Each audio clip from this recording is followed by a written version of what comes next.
Hi, I've been using group as final exams along with individual final exams in both of my core courses for several years now, and I'm loving it. And I want to encourage you to do the same thing, but there are a few pitfalls, so I wanted to go through what I recommend, what has worked, and what hasn't worked in my hands.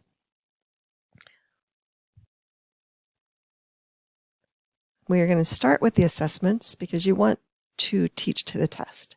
So the assignments are going to look a lot like the assessment, maybe scaffolded so they're a little simpler at the beginning and working toward that more challenging final exam, but you're going to build to that final exam. So we're going to start with that, and then we'll work a little bit backwards toward the assignments. A few things to consider as you're developing your plan. One is you need groups to be practicing being a group. If you just put them into the final exam as a group, they're not going to get the full benefit of working as a group. Groups go through several stages, including forming, storming, norming, and then performing. And you want them at that performing stage for the final exam so you can make it as challenging and as productive and as much of a learning experience as possible. So give them some time. You also want to ensure that you've set up your exam so that there's individual accountability. I do this in a couple ways. I give an individual exam first that they have to pass before they can join the final exam. And then I try to structure the final exam so that everybody's voice is needed. Vet students and other cohort programs will not rat on each other because they have to live with each other for several more years. So they won't tell on somebody. And if you don't have that individual accountability before they enter the group exam, there will be some that are too tired, too stressed, too worried about grades in other courses to be working as hard in your course. And they're not going to show up as prepared as the other students, and they won't feel like they can contribute as much. So you want to make sure you've got a way built in so that all students are ready for that exam and feel like they can be productive members of the group. Then you want to make your test as authentic as possible. If you could actually put them in an exam room as a group with a client, that might be a little too much challenging, but you want to make it a very authentic, real-life veterinary case.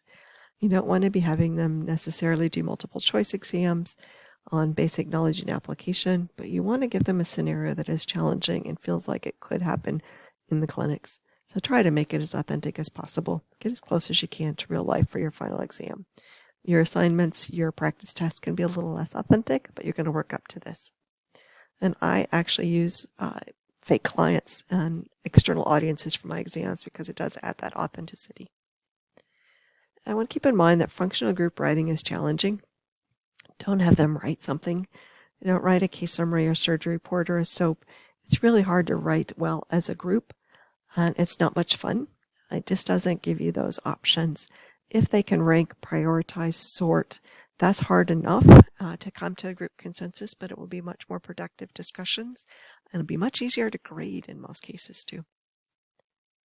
And you do want to think about the grading. You don't want to put that off until it hits you at the end of the semester when you're exhausted too and found that the grading is really hard.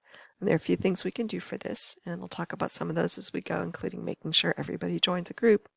But I found it really useful to talk to our CVM CES, Dr. Root in particular, or the CEI, the Center for Educational Innovation, about how to make my grading more doable. And free consults have been very, very helpful. So think about the grading as you build up your exam. What's going to be doable at the end of the semester? And then you want to structure the exam so students succeed on it. Structure your course so students succeed on the exam. And we'll talk about this because you do want them to show on your final exam that they've learned what you wanted them to learn in the course.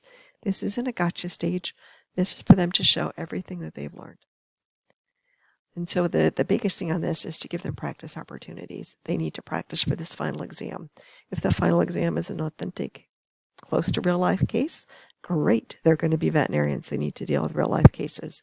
They can practice that. It's not easy. It's not cheating. They can't Google it. Have them practice. So this will mean making assignments that reflect your group final exam. As mentioned, maybe these are going to start off a little simpler at the beginning, only have one or two components.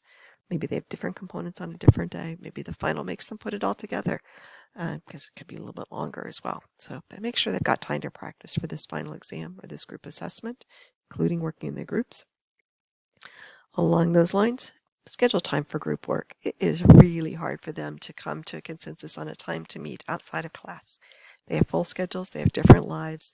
This only hinders group function if you make them try to find a time that works for everyone, because there isn't a time that will work for everyone, and somebody's going to get the short end of the stick here. Schedule group work. And then things you can avoid. This is learning through experience. Don't use student-selected groups. They tend to be weaker. Not only do the strong students tend to work together, but even more often the weaker students tend to work together. They're going to get very uniform groups that can't necessarily handle the diverse challenges that you want them to be able to handle. Diverse groups tend to be stronger. You're also going to find some people don't get picked, and that's really hard for those people. And some people always tend to work with the ones that don't get picked. Also not fair to those people. So you're going to create groups in an ideal world. Make them as diverse as possible so that the groups are able to handle your challenges. For my course, that's species diverse groups.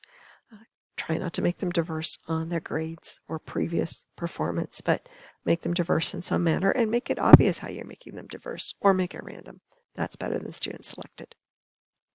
And then you want to think like a student. Our students can be very strategic when it comes to group work and exams. Put them together and they're thinking hard. So we're going to go through these, but students will calculate the grades they need. They'll skip out if possible. Should be an if not of. Divide and conquer, and they'll play mastermind. So you want to be very deliberate with your grade weighting.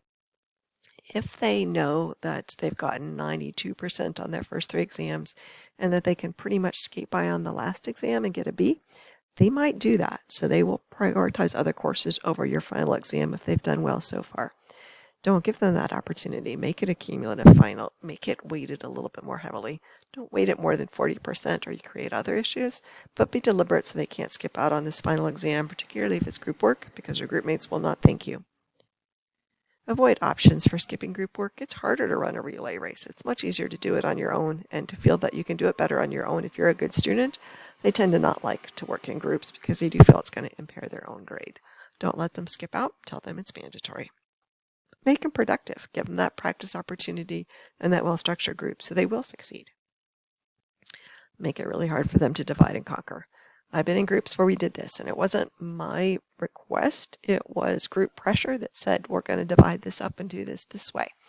And for our stuff, it was a written project, and it wasn't easy to split up the individual assignments, so we split up the assignments, and each of us did a different assignment.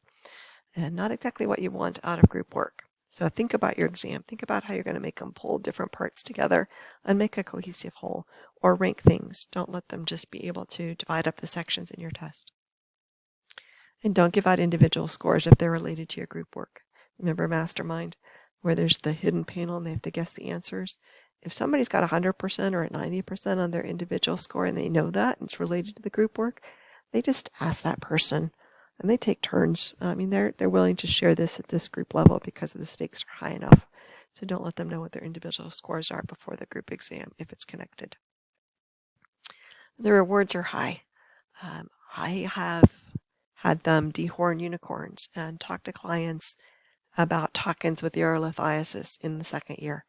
Their creativity increases, the exams are more fun, the grading is so much easier, and I'm happy to talk about how I do this. They step it up for their peers, and their peers will teach them a lot of things. You can make it more challenging. You can make it more authentic. So I really encourage you to think about doing a group assessment. Don't do it as a writing assessment. Make the groups yourself. But I do encourage you to do this as a way to help with more of the competency-based outcomes we're looking for, is collaboration and teamwork, and even just more critical thinking. Happy to chat if you've got any questions. Thank you.